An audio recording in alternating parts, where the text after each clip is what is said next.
Hello everyone, কেমন আছো সবাই? আশা করি ভালোই আছো। আমার আর একটা নতুন ভিডিওতে তোমাদের সবাইকে স্বাগত। তো আজকে ছিল জন্মাষ্টমী।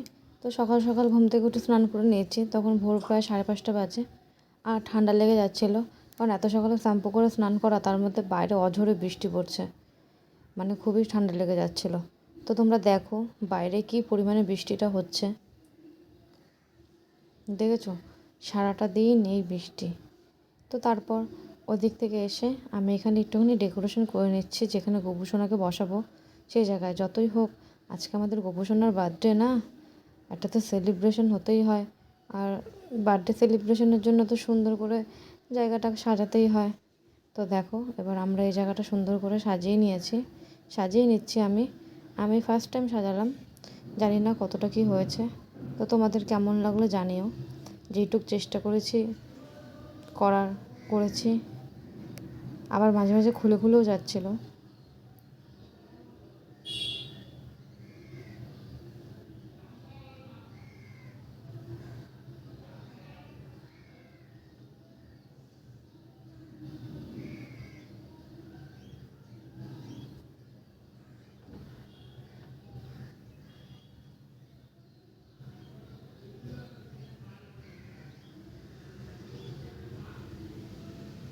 তো দেখো তারপর আমি ওটাতে সাজানোর পরে এই ঘন্টিগুলোও লাগিয়ে দিলাম।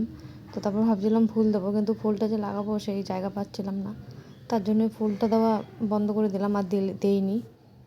তো এই ঘন্টিগুলো দেখে দেওয়ার পর বেশ ভালো লাগছিলো দেখতে। তারপর আমার এই জায়গাটা সাজানো কমপ্লিট হয়ে যাওয়ার পর আমি এখানে রান্না করতে চলে এসেছি গোপুর জন্য। প্রথমে পায়েস বানিয়ে নিলাম। তারপরে এই দেখো পিসিও ঘুম থেকে উঠে চলে এসেছে, আমাকে একটু মানে তোমার নারকেল কুড়িয়ে দিল। তারপর আমার এদিকে দেখো পায়েস রান্না কমপ্লিট হয়ে গেছে। তারপরে এখানে আমি মালপোয়া রান্না শুরু করে দিয়েছি। মালপোয়ার সাইজগুলো খুবই ছোটো ছোটো হয়েছিলো, কারণ আমার চামচটার সাইজ ছোটো ছিল।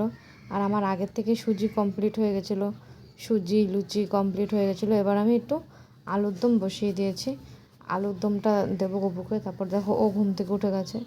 ও ঘুম থেকে উঠে তারপর অনেক বেলা করেই উঠেছে। আর ততক্ষণ আমার প্রায় রান্নাবাড়া কমপ্লিটও হয়ে গেছে। আর ওই দেখো ও দেখাচ্ছে যে ডেকোরেশনের জায়গাটা, আমার ওখানে গপুদের বসিয়েও দিয়েছিলাম মাঝখানে। তো তারপর দেখো ও আমাকে বলছে, তোমার রান্না হতে হতে এখনও হয়নি, আমি তো উঠে গেলাম। আমি বলি আমার রান্না হয়ে গেছে, তুমি সবে উঠলে। তো তারপর দেখো এখানে আমি লুচি ভাজছিলাম।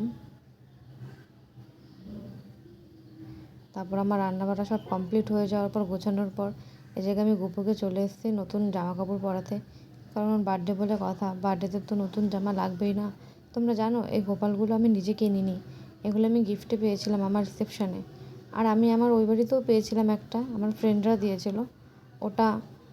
ওই বাড়িতে আমার ঠাম্মাই পুজো দেয়, ঠাম্মা বলে ঠাকুর নিয়ে যেতে নেই তার জন্য। আর এটা আমি এখানে পেয়েছি এই 3টে। এটা হচ্ছে আমার ছোট্ট গোপাল আর 2টো বড় গোপাল। তো দেখো তোমরা, এই যে ফাইনালি আমি সাজিয়ে দিয়েছি, কেমন লাগছে জানিও। তারপরে এই দেখো এই ফুলগুলো আর ওই পাতাগুলো পরেও অ্যাড করেছে ঘুম থেকে উঠে, আমি ওদিকে সব গুছাচ্ছিলাম। তো তোমাদের কেমন লাগলো ডেকোরেশনটা তোমরা জানিও। ওই দেখো আবার খুলেও যাচ্ছিলো, আবার ঠিক করে দিচ্ছিলাম, মানে বারবারই খুলে যাচ্ছিলো।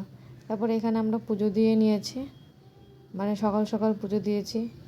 তারপরে দেখো পিসিও এখানে চলে এসছে, পুজো দিয়ে নিল। তারপর এখানে আমাদের ঘরের পুজো দেওয়া কমপ্লিট। তো ভিডিওটা তোমাদের কেমন লাগলো জানিও, ভালো লাগলে অবশ্যই like comment share and subscribe করে দিও। তো আজকের মতো ভিডিওটা এখানেই এন্ড করে দিলাম। টাটা।